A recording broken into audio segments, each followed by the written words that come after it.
Hello everyone, welcome back to my channel. I'm back with another tutorial video today, and in today's video I'm going to show you how you can log into your Yubo account. So if you've been using Yubo for a certain while, got logged out of your account and are wondering how you can log in, I'm going to show you how exactly that can be done.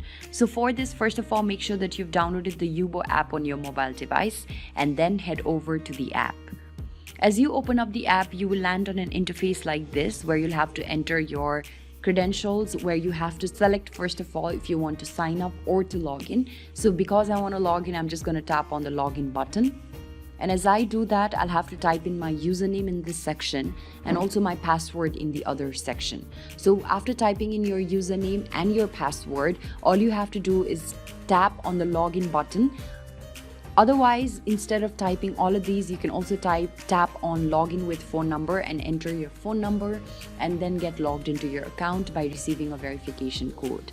So it is this easy to log into your Yubo account. I hope that this video has been of use to you. If you found this video helpful, don't forget to give this video a big thumbs up, share, subscribe to our channel, and also hit that bell notification so that you get reminded each time that we come up with a new tutorial video. Thank you for watching. I'll see you around in the next video.